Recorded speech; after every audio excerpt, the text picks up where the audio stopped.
मर्दों के इज्तिमा में हम आगे बढ़ा रहे हैं। गुलबर्गा शरीफ से कुछ सवालात का सिलसिला चला था और वो सवालात हुबली पहुँचे, फिर हुबली में भी उन पर गौर व खौज़ हुआ।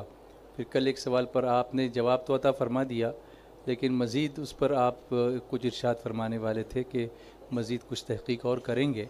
तो वो सवाल ये था कि अगर कोई शख्स जमात में शरीक होने की नीयत से मस्जिद में आया, जमात कायम है और तशहुद में जमात है, इमाम भी और मुक्तदी भी, तकबीर तहरीमा उसने कही और बैठने वाला था अभी कि इमाम ने सलाम फेर दिया, तो वो मुक्तदी जमात में शामिल हुआ या नहीं, और उसे आया तशहुद पढ़ के फिर उठना चाहिए या वहीं से अपनी नमाज शुरू करे कि क़ियाम की हालत से? अच्छा सवाल है माशाअल्लाह। लफ्ज़ अस्सलाम अस्सलामु अलैकुम व रहमतुल्लाह में लफ्ज़ अस्सलाम जैसे ही इमाम कहेगा तो नमाज ख़त्म हो जाती है। तो अगर लफ्ज़ अस्सलाम कहने के बाद किसी ने तकबीर तहरीमा कही, अल्लाहु अकबर कहकर नीयत बांधी इक़्तिदा की नीयत से, तो उसकी इक़्तिदा नहीं हुई, शरीक जमात न हुआ, क्योंकि इमाम ने जैसे ही लफ्ज़ अस्सलाम कहा वैसे ही वो नमाज से बाहर हो गया, और जो नमाज से बाहर हो गया तो उसकी इक़्तिदा नहीं की जा सकती है। लेकिन अगर इमाम अभी क़ादे अखीरा में है, उसने अस्सलाम का लफ्ज़ नहीं कहा है, इससे पहले ही मुक्तदी ने इक़्तिदा की नीयत से अल्लाहु अकबर का कर लिया,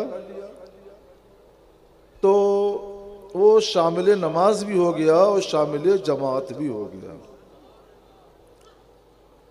मैंने ये मसला गुलबर्गा शरीफ में भी बताया था, मगर कुछ तरद्दुद हो गया एक दूसरी दलील के पेश नज़र, तो सोचा कि फिर गौर कर लेंगे, फिर भूल गया।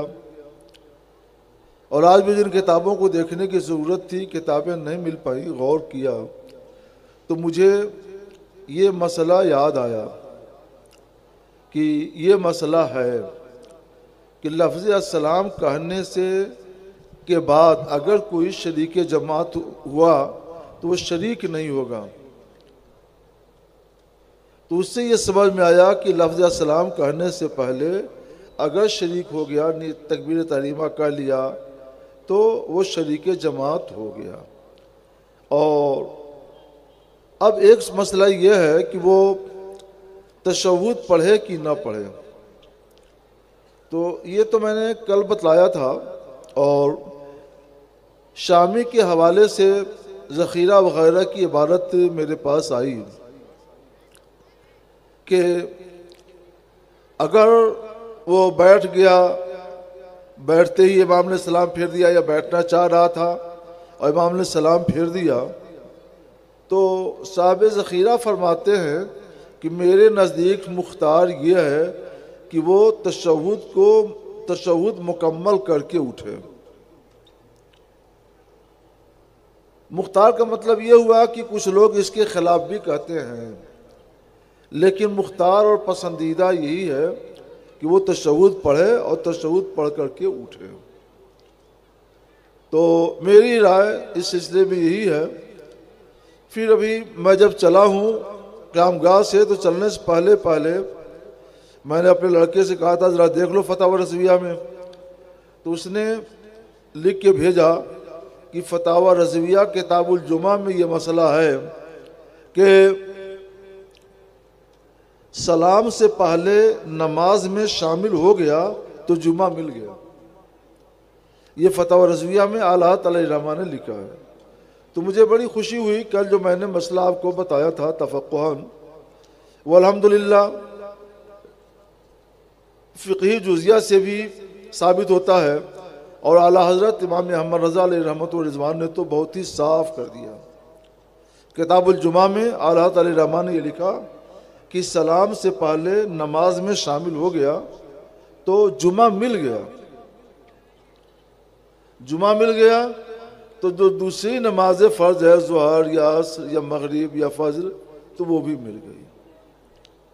और मुख्तार ये है कि वो तशहुद भी पढ़ ले, तशहुद पढ़ करके और उसके बाद बकिया नमाज वो पूरी करे।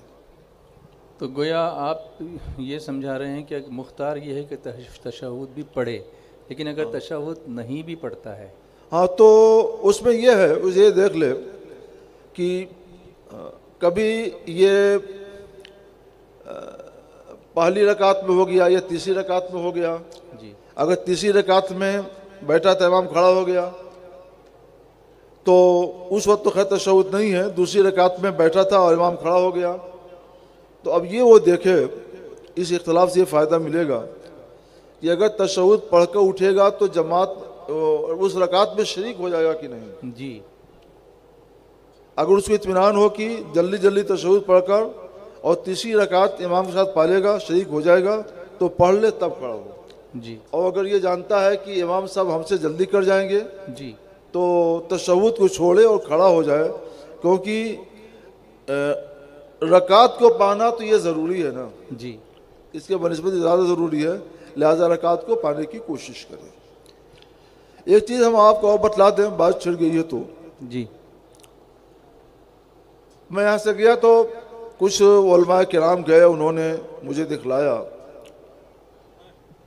कि बास फतवा में ये लिखा हुआ है कि नमाज में शामिल नहीं होगा, शरीक जमात नहीं होगा। उसकी वजह यह बताई कि जब रुकन में शरीक ही नहीं हुआ, बैठना चाहता था मगर इमाम ने सलाम फेर दिया तो रुकन में शरीक ही नहीं हुआ, और जब रुकन में शरीक नहीं हुआ तो नमाज में शरीक नहीं हुआ। और बाहर शरीयत में है कि इक़्तिदा सही होने के लिए शर्त है कि इमाम के साथ रुकन में शरीक हो जाए। तो रुकन में जब शिरकत ही नहीं हुई तो जमात में और इक़्तिदा में शिरकत कैसे होगी। जी, बात एक हद तक माकूल थी, मगर मैंने गौर किया जी तो समझ में आया कि क़ादे अखीरा फ़र्ज तो है जी, फ़र्ज तो है मगर ये रुकन नहीं है। वो नमाज से निकलने के लिए वहाँ बैठते हैं, फ़र्ज है वो जी, वो रुकन नहीं है। जब रुकन नहीं है तो उसमें शिरकत या अदम शिरकत से क्या फ़र्क पड़ता है। ये तो सही है कि रुकन में शिरकत चाहिए और क़ादे खिया रुकन है ही नहीं। अच्छा, बाद लोगों ने कहा रुकन है जी, मगर आम तौर से फ़ुक़हा किराम ये फरमाते हैं कि रुकन नहीं है जी। तो ऐसी सूरत में फिर हुक्म वही रहेगा जो हमने अर्ज़ किया है जी। हमारा अपना कोई मसला नहीं है, शरीयत ये मसला है और किताबों से जो वाज़ेह हुआ वो मैंने बयान किया। इससे हमें कितनी बड़ी सीख मिलती है कि उलमाए किराम इन मसाइल को खंगालने के लिए कितनी अर्क़रेज़ी करते हैं, कितनी किताबों का मुताला और कितने उलमा से गुफ्तगू और आपस में गुफ्त शुनीद करने के बाद तब किसी नतीजे पर पहुंचते हैं। और ये भी पता चला कि मुसलसल 3 नशिस्तों से ये मसला ज़ेरे बहस ज़ेरे गौर है। तो अगर अपने को मुकम्मल मालूम न हो तो ये उलमा से हम सीखें कि हम किसी को भी यूं ही मसला नहीं बता दें कि हाँ ये ऐसा है, बल्कि अपने से जितने बेहतर लोग हैं उनसे हम मालूम करें और उसके बाद ही किसी को कोई मसला बताएं। ख़ास तौर से मुबल्लिगीन भी इस पर तवज्जो रखें कि यूं ही मसाइल न बता दिया करें। कभी कभी किताब में पढ़कर भी वो मसला हमारी समझ में आए, ज़रूरी नहीं है। तो अहले इल्म से रुजू करना ये हमारे लिए हमारी ज़िंदगी है, ये इसी से हमारी हयात है। और इसीलिए हमें ये हदीस पाक में आया है जी कि जिस मसले का तुम्हें जवाब ना मालूम हो तो ला अदरी कह दो जी, मैं नहीं जानता। हज़रत अब्दुल्लाह बिन मसूद रज़ी अल्लाह तआला अन्हु फरमाते हैं कि ये भी एक इल्म है जी, कि जिसको नहीं जानते हो तो कह दो मुझे मालूम नहीं। इतना तो जानता है कि वो नहीं जानता है माशाअल्लाह, ये भी एक इल्म है। ये भी एक इसलिए मैं कहता हूँ कोई भी सवाल करो मैं सबका जवाब दूंगा जी, क्योंकि जिसका जवाब जानता हूँ तो उसको बताऊंगा ये हुक्म है, और नहीं जानता हूँ तो लादरी कह दूंगा जी, नहीं जानता जी। बात किताबों की आई तो किसी साहब ने लिख कर भेजा कि हुज़ूर मुफ्ती साहब क़िबला ये बताएं आपकी किताबें हम कहाँ से हासिल करें। मेरी किताबें आप मकतबा बुरहान मिल्लत से हासिल कर सकते हैं। मकतबा बुरहान मिल्लत मिल्लत नगर मुबारकपुर से, और मजलिस बरक़ात जामिया अशरफिया मुबारकपुर मजलिस बरक़ात दिल्ली से हासिल कर सकते हैं। कोई राब्ता नंबर हो इसके लिए तो अगर मुनासिब हो बताना यहाँ। हाँ नहीं तो ठीक है, तो वो लोग शाये करते ही हैं, तो अभी मैं नंबर निकाल के दे देता हूँ। थोड़ी देर के बाद इंशाअल्लाह। जज़ाकल्लाह खैर। इसमें जो है ज़रा दुरूद शरीफ पढ़िए। सल्लल्लाहु अलैहि नबी व आलिहि सल्लल्लाहु अलैहि वसल्लम सलातु व सलामुन अलैका या रसूल अल्लाह। नंबर ढूंढ रहे हैं, तब तक एक सवाल और पेश कर दूं जी। कर्ज लेकर सदका देना कैसा है? कर्ज लेकर सदका देना यानी सदका नाफिला। जी, सदका नाफिला। अगर जी चाहता है कि किसी की मदद करूं, उसके साथ एहसान करूं, सदका व खैरात दूं, और अपने पास नहीं है, तो नीयत ये कर ले कि हम कर्ज लेकर के देते हैं और जल्द से जल्द कर्ज अदा करने की कोशिश करेंगे, तो वो कर्ज ले सकता है और कर्ज लेकर के वो अदा कर सकता है। इसमें ये भी जहन में आ सकता है ना कि मेरे पास तो है ही नहीं, तो मैं फिर कर्ज के बोझ तले क्यों जाऊं? नहीं, ये उसके लिए हम इजाज़त दे रहे हैं जिसके पास है मगर जहाँ पे देना चाहता है वहाँ पे नहीं है। हाँ। मसलन सफ़र में है जी, और यहाँ पे उसके पास बक़द्र किफ़ायत रकम नहीं है, हाँ, तो यहाँ पे दे दिया, और ये अदा- जब घर पहुँच जाएगा तो दे देंगे। अदा कर दिया। और अगर उसकी हालत ये है कि कुछ उसके पास है ही नहीं, तो कोई उसको देगा ही नहीं। जी, कर्ज लेने जाएगा तो भी नहीं देगा। कोई देगा ही नहीं उसको। स्क्रैप का जो बिजनेस होता है, भंगार का धंधा, बंगार, हाँ, बम्बई में उसको भंगार बोलते हैं, कन्नड़ में क्या बोलते हैं पता नहीं, स्क्रैप ही बोलते हैं। कुछ मेरी भी याद कीजिए। जी, वो जो पुराना जो सामान होता है, अच्छा अच्छा, पत्रा होता है और बहुत सारी लोहे की लोहे की चीज़ें चीज़ें। जिसको स्क्रैप कहते हैं, हाँ। तो ऐसा माल आता है, उसका एक बाज़ार होता है, स्क्रैप का पूरा बाज़ार होता है, तो उसमें चोरी का माल भी आता है। अच्छा अच्छा, हाँ, और कुछ लोग उसको ख़रीद लेते हैं और फिर उसको बेचते हैं, तो उसे पता भी होता है कि ये चोरी किया हुआ माल है, फिर भी उसको ख़रीदते हैं और फिर उसकी तिजारत करते हैं। तो इस तरह से तिजारत करना कैसा है? अगर ये ठिकाने से मालूम हो कि जो माल लेकर ये बेचने के वास्ते आया है ये माल चोरी ही का है, कुछ और नहीं है, इत्मीनान है, यकीन है, एतमाद है, तो उसको वो माल ख़रीदना जायज़ नहीं है, ना उसको बेचना जायज़, ना इससे ख़रीदना जायज़।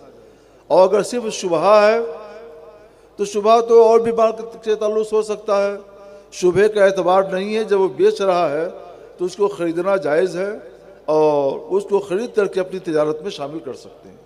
यानी सिर्फ डाउट की बुनियाद पे कोई हुक्म नहीं लगे? नहीं नहीं, डाउट बुनियाद पर नहीं, यकीन हो कि चोरी का है तब नहीं करना चाहिए उसको।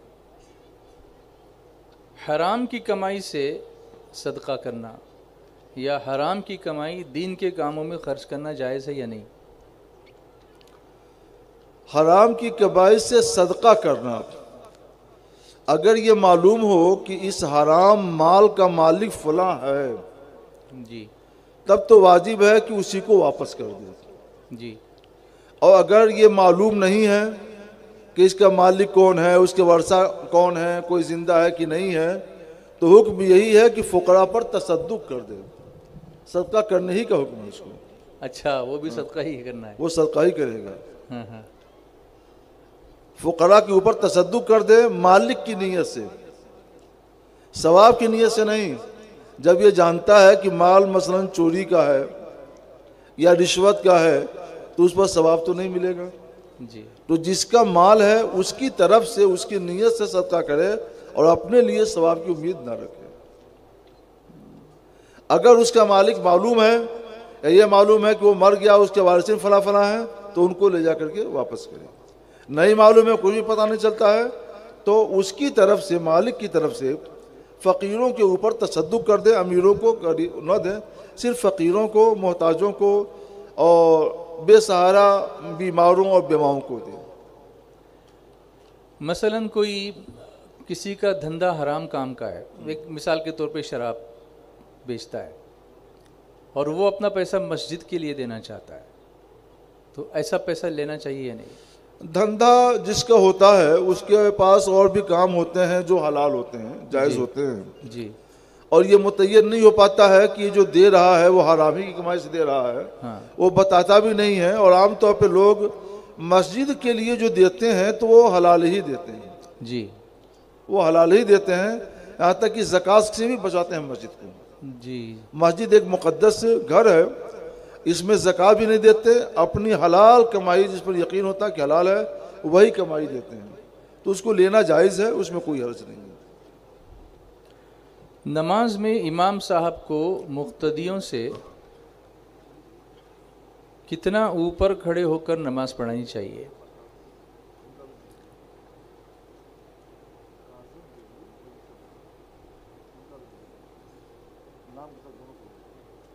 जी, नमाज में इमाम साहब मुक्तदियों से कितने ऊपर खड़े हो सकते हैं हाइट में? अच्छा अच्छा, हाँ, यहाँ लोग सकते हो को दलील बना लेते हैं। अच्छा, सकते में पड़ जाते हैं। हाँ, असल यही है कि इत्तेहाद मकान इमाम वल मामूम ये ज़रूरी है, अच्छा, इमाम और मुक्तदी दोनों की जगह एक हो, न कोई ऊंचाई पर हो न कोई नीचाई पर हो, दोनों बराबर जगह पर हो और ये जगह पर हो, ये इक़्तिदा के लिए ज़रूरी है। जी, मगर अगर 3-4 अंगुल ऊंचाई पर है, 6 अंगुल ऊंचाई पर है इमाम, किसी वजह से ऐसा कहीं हो जाता है, मसलन गर्मियों में लोग शाम में नमाज पढ़ते हैं और इमाम ऊपर वाले हिस्से में खड़ा हो जाता है, जी, तो एक तो उसका कदम बाहर होना चाहिए और दर से बाहर होना चाहिए, दूसरे ये कि 12 इंच से ज़्यादा ऊंचा नहीं होना चाहिए, 1 फुट से 1 फुट ज़्यादा ऊंचा नहीं होना चाहिए, नहीं होना चाहिए। 1 फुट के अंदर है तो नमाज हो जाएगी और 1 फुट से ज़्यादा है तो नमाज नहीं होगी, इक़्तिदा सही नहीं होगी। इमाम की अपनी नमाज हो जाएगी, मगर जो मुक्तदी हैं इनकी इक़्तिदा सही नहीं होगी, इन्हें दोबारा नमाज पढ़ना पड़ेगा। अच्छा, तो ये हर जगह के लिए है, कहीं भी हो या मस्जिद के लिए ही सिर्फ? नहीं, आम जगहों के लिए है, हाँ, और इसका लिहाज मस्जिद में भी किया जाएगा। ये बुलंदी इतनी नहीं होनी चाहिए, 12 इंच से कम हो, 12 इंच से ज़्यादा ना हो। मैं ये इसलिए पूछ रहा हूँ कि कभी इमाम साहब नीचे ग्राउंड फ्लोर पर होते हैं और लोग मुक्तदी फर्स्ट फ्लोर सेकंड फ्लोर जाते हैं, कहीं ऐसा भी है कि इमाम साहब फर्स्ट फ्लोर पे हैं और मुक्तदी ग्राउंड फ्लोर पर हैं, ऐसा भी होता है? हाँ, ऐसा भी होता तो है। इस सूरत में नमाज सही है। सही है। अच्छा, यहाँ पे क्या है कि इमाम दर में खड़ा होता है और वो दर जो है अगर 1 फीट से ज़्यादा बुलंदी पर है तो वो एक अलग जगह मान लिया जाता है, अलग जगह है वो, तो इसकी हैसियत बदल जाती है, इसलिए यहाँ उसको एहतियात करना चाहिए। लेकिन अगर वो दूसरी मंजिल पर है या तीसरी मंजिल पर है तो ये अपनी अपनी जगह पर हैं और पूरी मस्जिद को इस हैसियत से एक जगह मान लिया गया है, नीचे का दर, ऊपर का दर, उसके ऊपर का दर, जितना भी हो इसको एक जगह मान लिया गया है। जो जहाँ पर है वहाँ ऊंचाई तो नहीं है ना, नहीं, वहाँ हमवार है, बराबर है जी, तो उसकी इजाज़त है, वो कर सकते हैं। गोया अगर हम स्टेज पे जमात करें हाँ, और यहाँ चंद लोग इमाम के साथ, पूरा स्टेज भर गए, इमाम साहब ऊपर हैं और बाकी लोग नीचे हैं, तो हो जाएगी। हाँ, बाकी लोग सफ़े मुत्तसिल हों, मुत्तसिल हैं कि इसके बाद फ़ौरन एक सफ़ लग जाए जी, तो वो सही है, हो जाएगी। हाँ, जैसे इसको फर्स्ट फ्लोर मान लिया जाए। हाँ, और बाकी लोग उनके इस साथ तौर पे सही है। सही है। अच्छा, इमाम और मुक्तदी अगर 2 ही हों तो उस सूरत में जमात करते वक्त अक्सर ये देखा जाता है कि कुछ लोग थोड़ा सा पीछे खड़े होते हैं और जमात करते हैं, तो कहाँ खड़ा होना चाहिए उस मुक्तदी को अगर वो तन्हा हो तो? ऐसा हज़रत अब्दुल्ला बिन अब्बास रज़ी अल्लाह ताला अन्हुमा से भी हुआ। अच्छा, एक बार हाँ, सरकार अलैहिस्सलाम नमाज तहज्जुद के लिए खड़े हुए तो वो बाएं तरफ खड़े हुए, जी। तो सरकार ने इशारा किया, वो दाहिने आगे खड़े हो गए, मैं थोड़ा सा पीछे। हाँ। तो सरकार उनको बराबर खड़ा किया, बराबर खड़ा किया। जब दो ही आदमी हों तो उसमें आगे पीछे नहीं होंगे, इमाम जहाँ पे खड़ा है उसी की सीध में और बराबरी में मुक्तदी भी खड़ा हो और दाहिनी तरफ खड़ा हो, न बाएं खड़ा हो न पीछे खड़ा हो, बल्कि सीध में खड़ा हो। पीछे कब खड़ा होंगे? जब कम से कम दो हों, जी। या दो से ज्यादा हो तो पीछे, जी। और एक ही मुक्तदी है तो दाहिने तरफ खड़ा हो और इमाम के बराबर में खड़ा हो, न आगे न पीछे। आमतौर पर लोग यही समझते हैं कि वो इमाम है तो कम से कम कुछ इंच मैं पीछे खड़ा रहूं ताकि वो इमाम लगे, इसलिए बराबर में खड़े नहीं होते। एक ही है तो वो पीछे नहीं खड़ा होगा, वो बराबर में होगा। तो पास यही साबित है। कभी कभी ये भी होता है कि दो आदमी इस तरह से बराबर में नमाज पढ़ रहे हैं, एक तीसरा आता है और वो इमाम के बाएं भी खड़ा हो जाता है। अच्छा, हाँ, तो इस सूरत में हाँ, कब तक नमाज होगी? आजकल चूंकि मसाइल से लोग वाकिफ नहीं हैं जी, और इमाम को ये अंदेशा हो, असल हुक्म तो यह है कि अगर वहाँ पे खड़ा होता है, आगे बढ़ने की जगह है, तो इमाम 2 कदम बढ़ाकर आगे बढ़ जाए। तो उसमें ये है कि वो समझते हैं कि आपने मुझे इशारा नहीं किया, इमाम कहता है कि आप मुझे ठोक देते थोड़ा तो मैं आगे हो जाता, तो इसलिए मैं खड़ा रहा। तो क्या ऐसा करना इमाम ही आगे बढ़ जाएगा? मतलब उसको ऐसा धक्का देना जरूरी है? नहीं, उसके लिए ऐसा कोई जरूरी नहीं है, वो इमाम खुद आगे बढ़ जाए। हाँ। और अगर इशारा कर सकता हो कि वो पीछे हो जाए तो पीछे हो जाए। आजकल लोग चूंकि मसाले नमाज से वाकिफ नहीं हैं, तो इशारा करने में कभी कभी डर होता है कि कहीं वो अपनी नमाज ही तोड़ न दे। हाँ। या कहीं ये न सोच लें कि इमाम सब नमाज पढ़ रहे हैं कि हमको मार रहे हैं। तो ये सब खदशात होते हैं जी। तो अच्छा ये है कि इमाम साहब खुद ही आगे बढ़ जाएं, ये लोग आपस में मिल करके नमाज पढ़ें, और आगे जगह न हो तो आगे जगह न हो और 2 ही मुक्तदी हैं, एक दाहिने एक बाएं, तो भी नमाज कराहत के साथ हो जाएगी। 2 ही हैं तो, और तीसरा और आ गया नहीं, तब तो जरूरी है, चाहे तीनों पीछे आए या इमाम आगे जाए, तब जरूरी हो जाए। और नहीं पीछे आए तो नमाज में पूरी तहरीमी होगी, तो फिर दोहरानी पड़ेगी उसे। समझ गए आप? माशाल्लाह।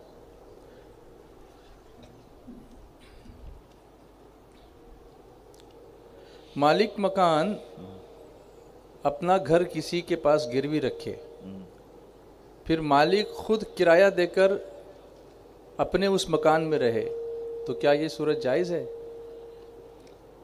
अच्छा, ये हैवी डिपॉजिट का मसला आ गया। हाँ। ये सूरत जिस तौर पे लोग अपना रहे हैं नाजायज़ है। होता यह है, उर्फन ये तयशुदा है कि हम तुम्हें मसलन 10 लाख रुपए कर्ज दे रहे हैं और तुम हमें अपना मकान दे देना, उसका हम कुछ किराया दे देंगे और उसमें हम रहेंगे या जो चाहे करें। ये दोनों बातें एक दूसरे के साथ लाजिम मलजूम होती हैं कि कर्ज देगा तो उसे मकान किराए पर मिलेगा, तो कर्ज के साथ मकान को, उसका मकान, मकरूज का मकान किराए पर लेने की शर्त हो तो ये सूद है और हराम हुआ गुनाह है, इसकी इजाज़त नहीं है, ये जायज़ नहीं है। जायज़ क्या है, ये बात ये नूर में मैं बता चुका हूँ। जायज़ सूरत ये है कि कर्ज लेन देन का मामला अलग से कर ले और ये साफ साफ कह दे कि मैं इस पर कोई शर्त नहीं रखता, बिला शर्त तुमको मसलन 10 लाख रुपए कर्ज देता हूँ।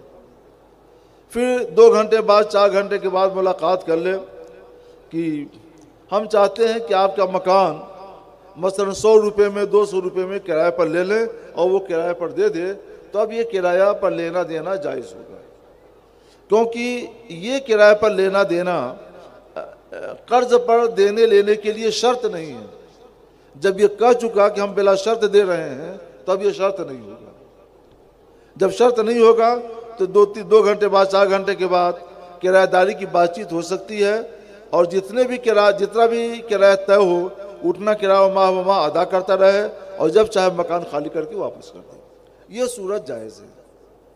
तो इजारे या किराए की बात तो सामने आ रही है, लेकिन वो भी नाजायज़ होगी अगर एक साथ हो और उर्फन ये मालूम हो कि ये तयशुदा है, यही होना चाहिए, तो ये नाजायज़ है।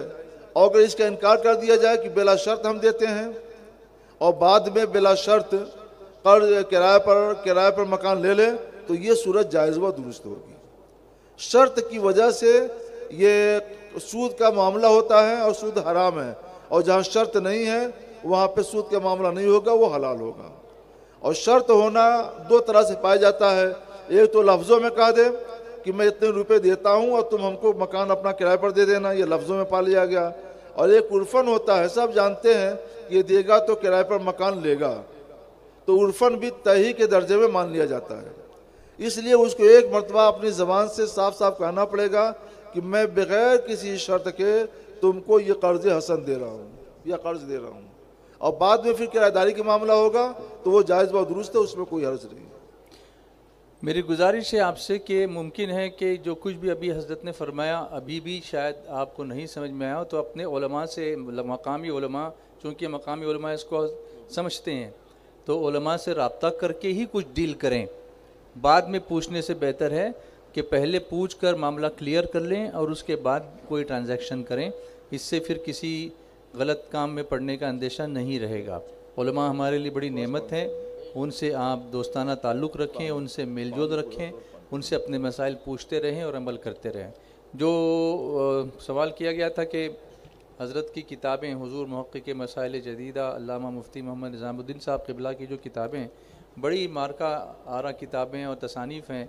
शेयर बाज़ार के मसाइल हैं और इस्लाम और जदीद बैंककारी है, उसके इंग्लिश वर्जन भी आ चुके हैं। जदीद मसाइल पर बड़ी तहक़ीक़ शुदा बातें हज़रत ने उन किताबों में तसनीफ़ फरमाई हैं। तो 2 नंबर मैं नोट करवा रहा हूँ, ये 2 नंबर आप लिख लें। 9540 778692, ये जनाब काजिम साहब का नंबर है। मौलाना काजिम, मौलाना काजिम मजलिस बरकात।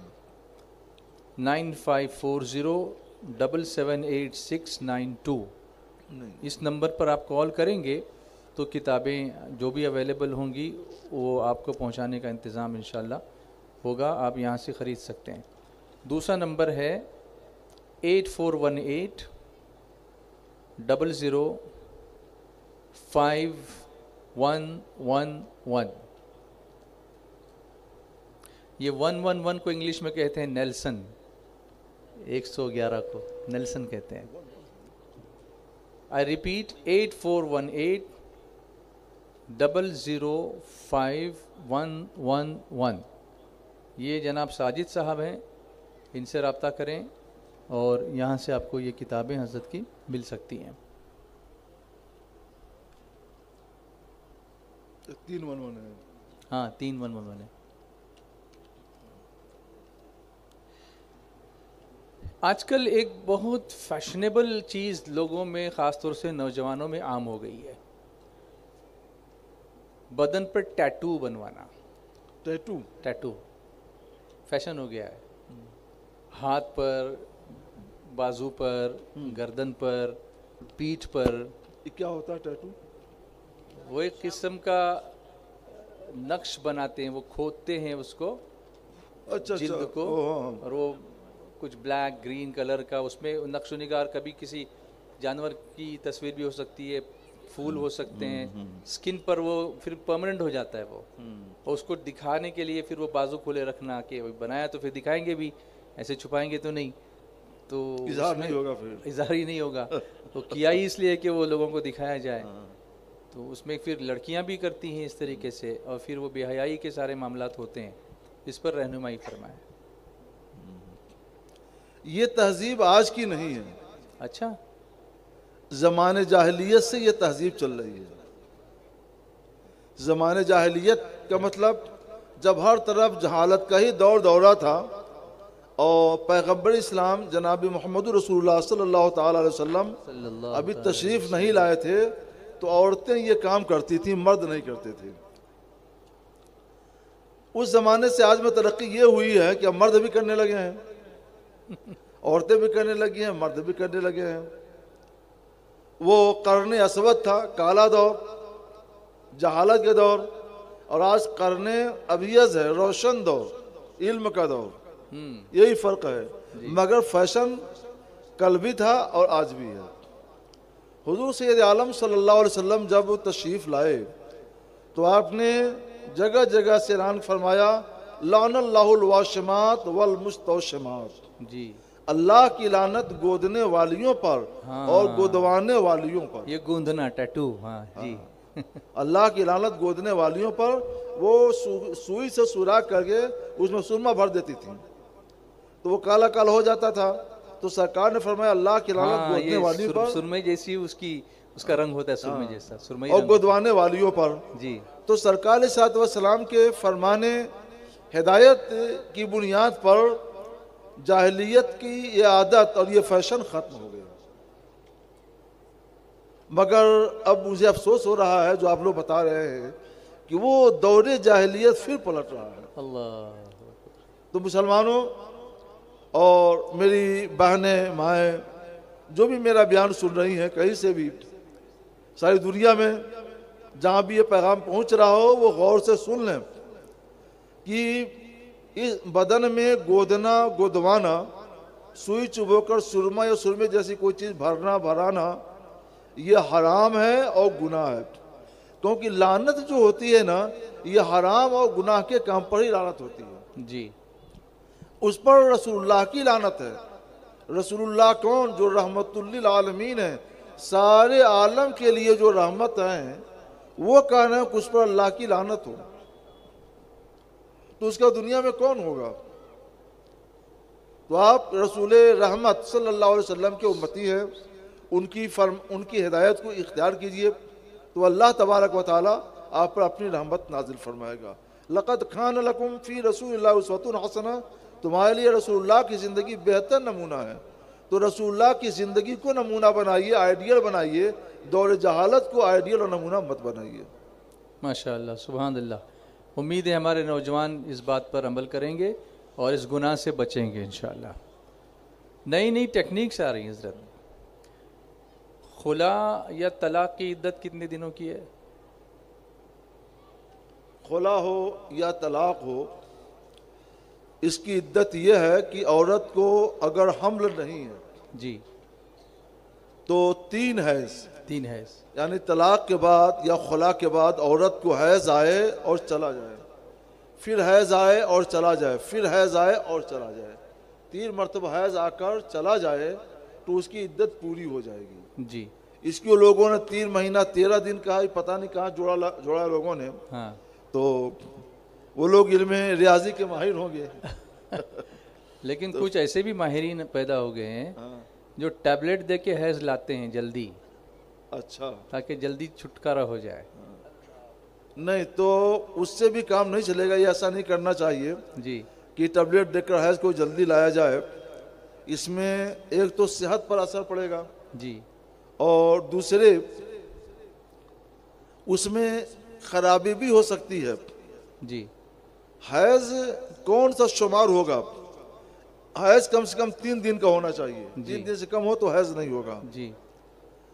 और दूसरा, हैज़ आने से पहले कम से कम 15 दिन पाकी के गुजर चुके हों, तब वो हैज़ शुमार होगा, तब वो हैज़ शुमार होगा। जब टैबलेट से लाएंगे तो टैबलेट तो कोशिश करेगा जल्द से जल्द खून आए जी, तो 15 दिन पाक रहने से पहले भी ला सकता है जी। तो इस तौर पर तो जिंदगी गुजर जाए और टैबलेट बार बार खून लाता रहे लेकिन इद्दत नहीं पूरी होगी। तो ये आसानी नहीं बल्कि मुशक्कत पैदा हो रही है उस टैबलेट के जरिए जी। जो फितरी अमल है, अल्लाह ने जो फितरत बनाई है, फितरत अल्लाह लती फतरा नास अलैहा जी, अल्लाह ने जिस फितरत पर तुमको पैदा किया है उसके साथ छेड़छाड़ मत करो जी। ये कोई बीमारी नहीं है जिसका इलाज करोगी, ये अल्लाह की तरफ से दी हुई फितरत है जी। अल्लाह ने इसी फितरत पर तुमको पैदा किया है, उसके साथ छेड़छाड़ करना ममनू है। छेड़छाड़ करोगी तो हो सकता है कि अभी 10-12 दिन है कि गुजरे फिर आ जाए तो है शुमार ही नहीं होगा, उसको बीमारी का खून माना जाएगा, यानी और डिले हो जाएगा, और डिले पर डिले होता चला जाएगा जी। तो इसका कोई हिसाब नहीं, इसलिए जो हुक्म है वही मानो। 3 महीना 13 दिन भी नहीं है, 3 हैज 3 माहवारी होना चाहिए। अब ये 3 माहवारी जो जवान औरतें हैं जिनके बदन में खून पैदा होता रहता है, अच्छी ग़िज़ाएँ मिलती हैं, तो 3 महीना चंद दिन में उनका हैज पूरा हो जाएगा। और जिनकी सेहत ख़राब रहती है तो जरा 2 महीना 4 महीना और ज़्यादा लग जाएगा, या बच्चे की पैदाइश के बाद है तो थोड़ा सा और बढ़ जाएगा अमूमन। तो ये तो उन औरतों के लिए हुआ जिन्हें हैज आता है मगर वो हमल से नहीं है जी। और कोई औरत हमल से है तो उसकी इद्दत ये है कि वो बच्चा पैदा हो जाए जी। बच्चा पैदा हो जाए तो उसकी इद्दत पूरी हो जाएगी, चाहे तलाक के दूसरे दिन बच्चा पैदा हो जाए जी। या 10 दिन बाद पैदा हो या 6 महीने के बाद पैदा हो। जब बच्चा पैदा हो जाएगा तो इद्दत पूरी हो जाएगी जी। ये तो उस औरत के लिए हुआ जो हमल से है। जी। एक औरत और भी है जी।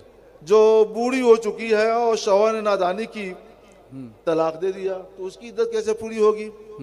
वो तो हैज से मायूस हो चुकी है जी। उसको ऐसा कहते हैं, हैज से मायूस जी। तो उसकी इद्दत 3 हैज नहीं है और हमल भी नहीं है, उसकी इद्दत ठीक 3 महीने है, 90 दिन। अच्छा, उसकी इद्दत 90 दिन है। जब 90 दिन गुजर जाएंगे तो उसकी इद्दत पूरी हो जाएगी। यानी एक चीज़ को डिफाइन कर दिया इस्लाम ने। ये क्या निज़ाम है माशाल्लाह। कोई भी सवाल पूछिए और निज़ाम के ज़रिए, और फिर जब निज़ामुद्दीन बैठे हों, सुभान अल्लाह माशाल्लाह, सुभान अल्लाह। अल्लाह जज़ाई खैर दे हज़रत। ये मौके पर बर वक्त ये जवाबात का जहन में आना और एक एक किस्म को खोल के बयान करना, ये अल्लाह का फ़ज़ल है। अल्लाह इसको कायम व दायम रखे। एक सवाल मैंने आपसे व्हाट्सएप पर पूछा था, आपने तहरीरी जवाब भी दे दिया था, मगर इसरार कर रहे हैं कि नहीं मुफ्ती साहब की आवाज़ में ही सुनना है। अब इनका क्या करें? अच्छा, वो भी उन्हें मेरी आवाज़ पसंद होगी शायद। मैयत को रूह निकलने के बाद कैसे लिटाना चाहिए? किबले की तरफ पैर करके या क्या? जी, मुनासिब तरीक़ा ये है कि उसको इस तौर पर लिटाया जाए कि जैसे आप कब्र में लिटाते हैं ना, उसी तौर पर, और उसका चेहरा किबला की तरफ कर दें। जी। और ये सूरत भी जायज़ है कि उसका सर पूरब तरफ हो और पाँव उसका किबला की तरफ हो। लेकिन किबला की तरफ पाँव करना मकसूद नहीं है, असल मकसद है चेहरे को काबा शरीफ तरफ करना।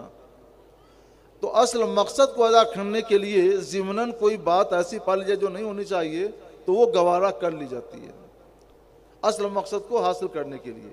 तो ये ज़िमनी चीज़ है कि पैर किबले तरफ हो रहा है क्योंकि उसका मकसूद है किबला तरफ मुँह करना, काबा शरीफ तरफ मुँह करना। तो ये मकसद बगैर उसके हो नहीं सकता है, लिहाजा इसकी उलमा ने इजाज़त दे दी है। तो ये भी जायज़ है और वो भी जायज़ है, मगर अवामुन्नास चूँकि ये बात समझ नहीं पाते हैं, उनके दिमाग में ये बात तो खूब बैठ नहीं पाती है, इसलिए बताया ही जाता है कि उत्तर तरफ सर रख करके उनको लिटा दो और किबले तरफ मुँह कर दो, ताकि उनके दिल में कोई खलजान भी ना हो और जो मकसद है काबा शरीफ तरफ मुँह होना, वो मकसद भी हासिल हो जाए। और ये भी है कि जो काबा शरीफ की अजमत लोगों के दिलों में है जी कि वो पैर उस तरफ नहीं करते हैं, वो भी बरकरार, वो भी बरकरार रहे। जी, ये भी बरकरार रहे जी, वरना फिर वो करने लग जाते हैं देख कर भी। किसी शख्स ने कोई बच्चा गोद लिया, उसको अपना बेटा मुतबन्ना बना लिया, अब उसका आधार कार्ड बनाना है, तो अपना और अपनी बिरादरी का नाम डॉक्यूमेंट्स में बतौर उर्फ जोड़ना, क्या ये नसब बदलने में शुमार होगा या इसकी इजाज़त होगी? नहीं, हम मकसद नसब बदलना तो नहीं है जी, बल्कि लोग ये समझते हैं कि जब बेटा बना लिया, हम बाप बन गए जी, तो वही रखना है, इसलिए नसब बदलने का गुनाह तो नहीं होगा। लेकिन नसब बदलना तो है हकीकत में, इसलिए हम इसकी इजाज़त नहीं देते। जी, हम इसकी इजाज़त नहीं देते। हुक्म यही है कि ये कुरान पाक का हुक्म है कि उनको उनके बाप के नाम से ही पुकारो, यानी फलां बिन फलां। जी, तो आधार कार्ड हो या और भी कुछ, तो उसमें उसके वालिद का नाम दो जी, और उसमें खाना बढ़वा दो गार्जियन का कि वालिद फलां है और गार्जियन फलां है।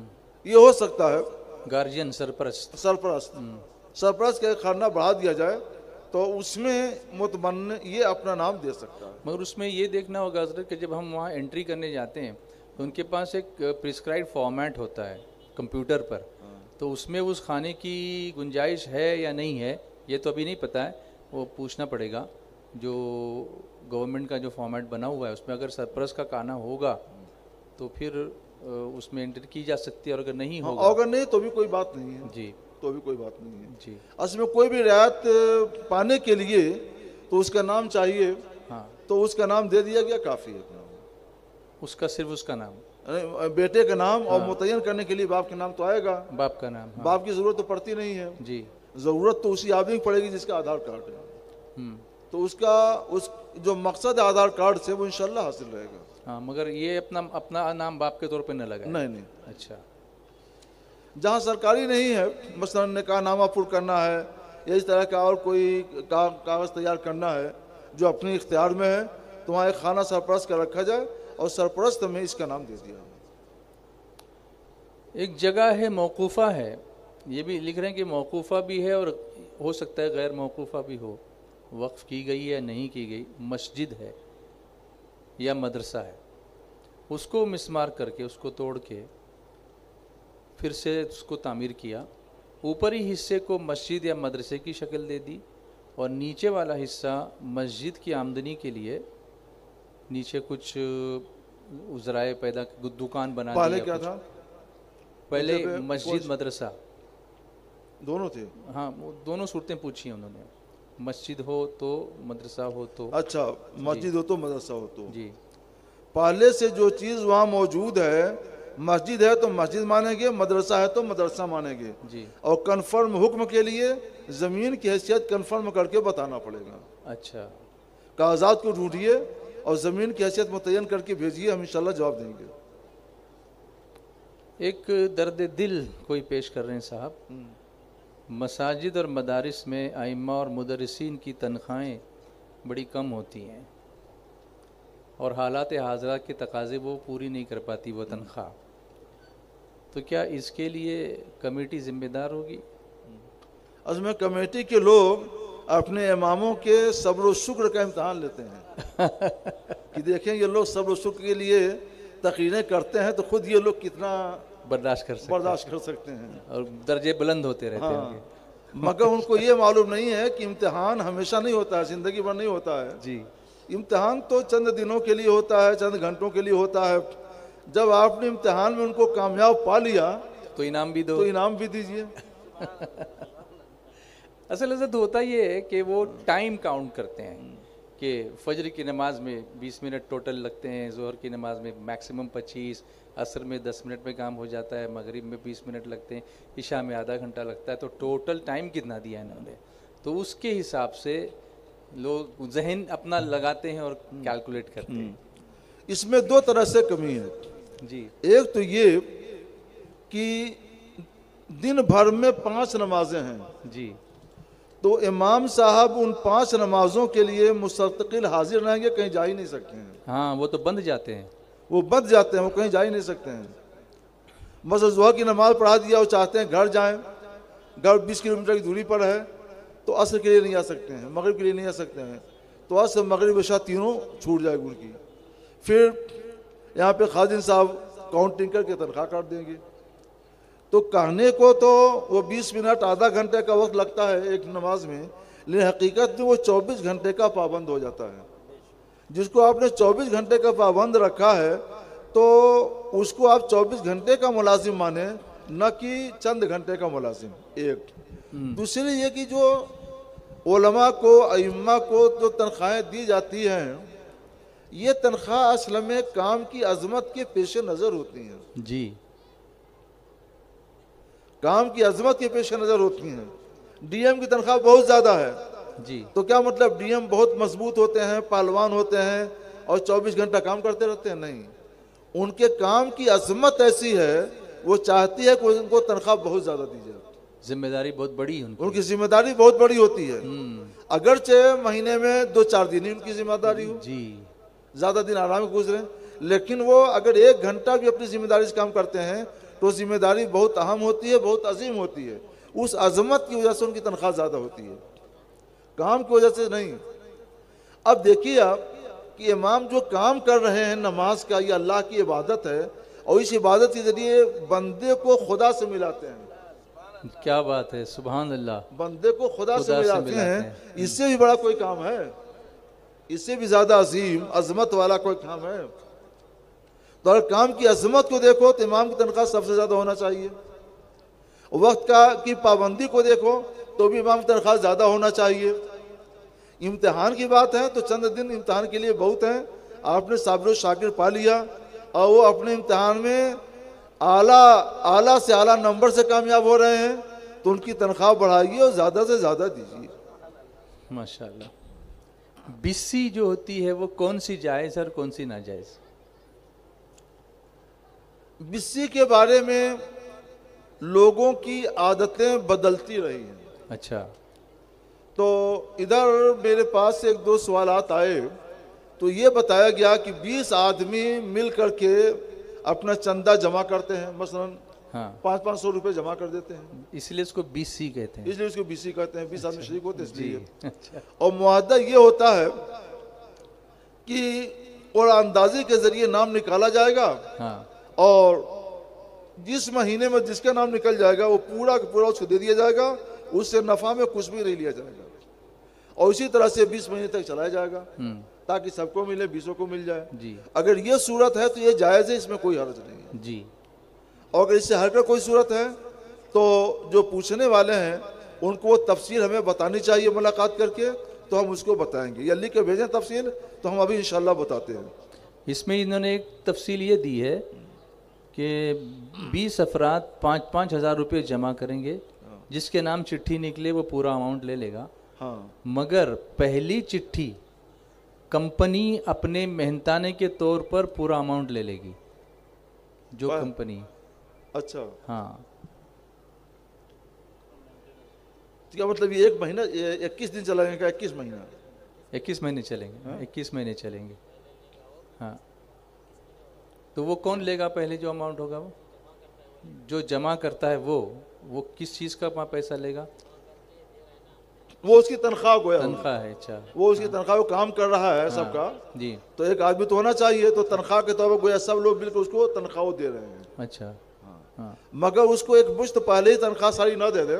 हाँ। अपने कंट्रोल में रखें, उसकी तनख्वाह इतनी मुकर्रर करें कि 21 महीने में वो थोड़ी थोड़ी करके उसको मिलती रहे, डिस्ट्रीब्यूट कर दें। हाँ। नहीं तो पा गया कि तनख्वाह तो मुझको मिली गई है। हाँ। और उसके बाद बेंगलोर चला जाए तो हम ये नहीं बताएंगे। बेंगलोर चला देखो अजमत भाई आपके यहाँ आ जाएगा कभी तो देख लेना। नहीं, अजमत भाई को मैंने सामने ना कही तो सामने है भी नहीं, उधर बैठे।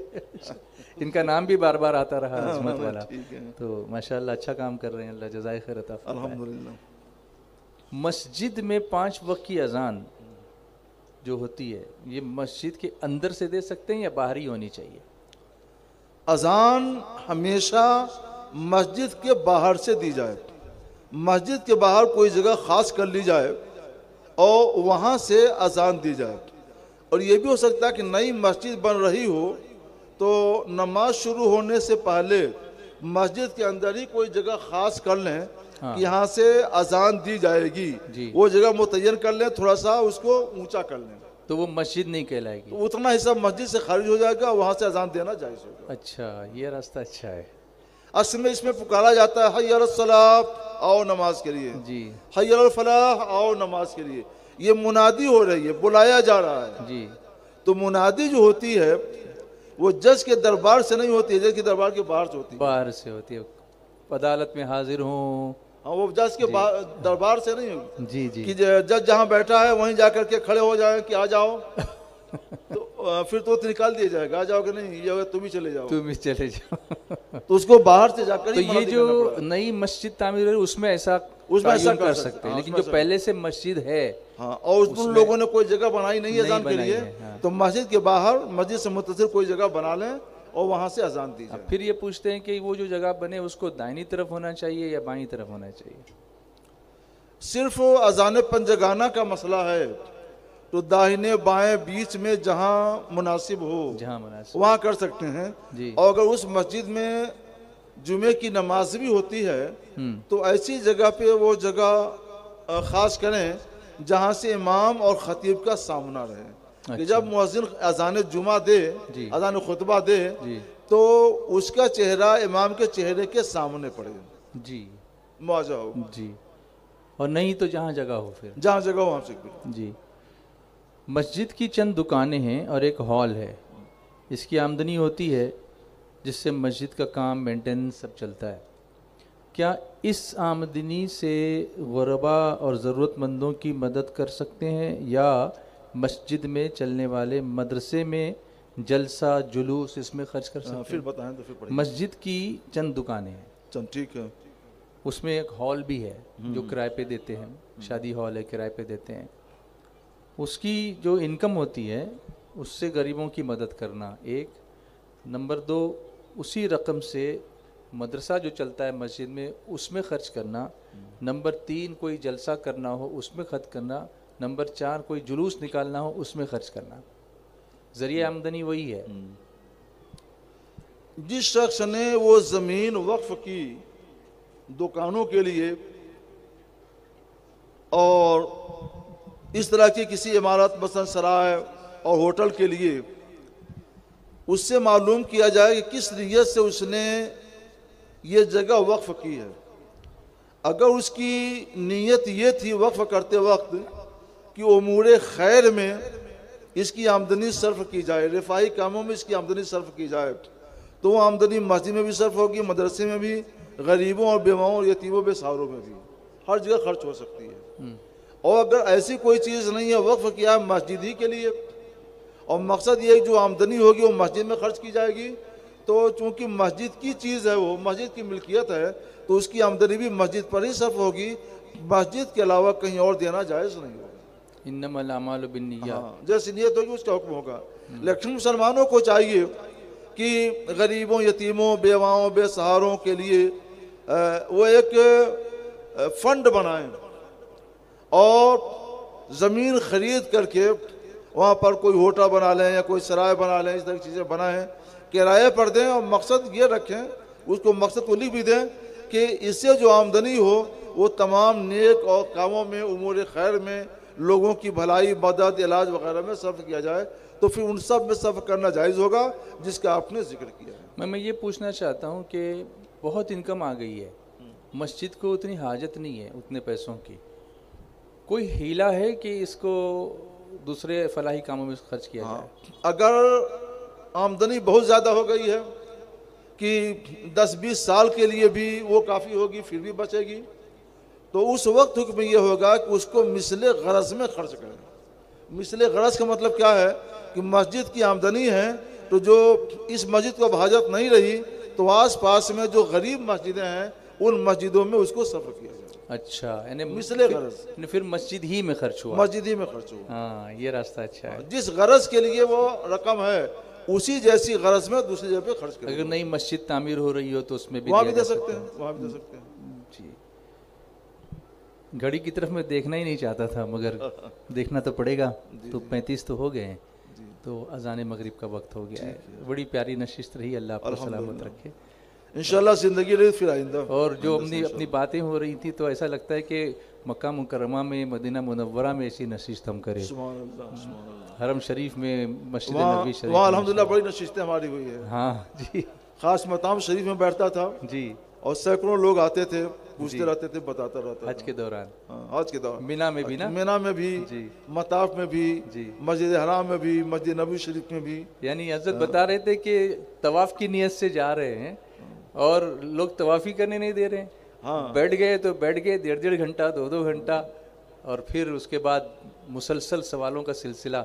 अल्लाह जिसको नवाजता है कैसे नवाजता है, सुभान अल्लाह। अच्छा, वो ऐसा किसी ने ऐलान भी नहीं किया था कि मुफ्ती साहब तशरीफ लाए? नहीं, अगर 10-20 उलमा एक साथ होते थे, हाँ, और कोई आता तो मसला पूछने तो मुझे पूछता था। अल्लाह, सब हालती हिराम में कौन जानता है कौन क्या है। हाँ। लेकिन अल्लाह का फजल था कि मेरी तरफ लोग रुजू करते। तो आपके दिल में कुछ ऐसा आया था ना कि अल्लाह ये मुझे तवाफी कर दे? एक बार मैंने ये किया कि मैं ऐसे वक्त चलूं जब उससे कोई मिले नहीं, मसला ना पूछे जी। तो मैंने सोचा कि रात में सब लोग सोते हैं। हाँ। तो 12 बजे रात में मैं अपने कमरे से निकल कर आया वज़ू करके और जैसे मताब के पास खड़ा हुआ बुलंदी पर एक आदमी आ गया, अरे मौलाना साहब ये मसला बता दीजिए। मौलाना साहब कहने लगा, मैंने मसला बता दिया। दूसरा आ गया, तीसरा आ गया, चौथा आ गया। फिर लोग आते रहे बताते रहा, और इतना कि मैं नींद भी आने लगी और थक भी गया। ये नहीं बता सकता कितने घंटे तक वहाँ पे खड़ा रह गया। उस वक्त मेरे दिल में गैर मुनासिब ख्याल आया कि मैं यहाँ आया हूँ इबादत के लिए, लोग इबादत भी नहीं करने देते हैं। तो फिर फ़ौरन मुझको एहसास हुआ कि नहीं, तुम गलती कर रहे हो। ये तो अल्लाह का करम है कि जो काम तुमसे मुबारक ठूँक के दाल-ए-इफ्ता में लेता है, वो काम अपनी बारगाह में बुलाकर तुमसे ले काबे के सामने। सुभान अल्लाह, सुभान अल्लाह, सुभान अल्लाह, सुभान अल्लाह। हैरत से खुद को कभी देखता और देखता, कभी मैं हरम को लाया कहाँ, मुझको मेरा मुक़द्दर लाया कहाँ, मुझको मेरा मुक़द्दर। अल्लाहु अकबर, अल्लाहु अकबर बोलो, अल्लाहु अकबर, अल्लाहु अकबर। काबे की रौनक, काबे का मंज़र, काबे की रौनक का मंज़र। अल्लाहु अकबर, अल्लाहु अकबर बोलो, अल्लाहु अकबर, अल्लाहु अकबर। तेरे करम की क्या बात मौला, तेरे करम की क्या बात मौला, तेरे हरम की क्या बात मौला, तेरे करम की, तेरे हरम की क्या बात मौला। ताउम्र कर दे आना मुक़द्दर, ताउम्र कर दे आना मुक़द्दर। अल्लाहु अकबर, अल्लाहु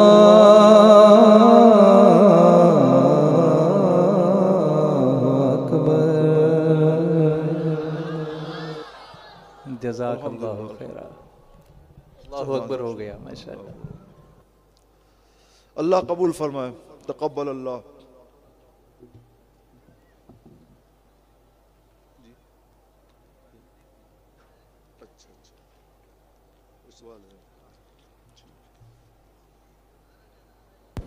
अज़ान मगरिब होगी।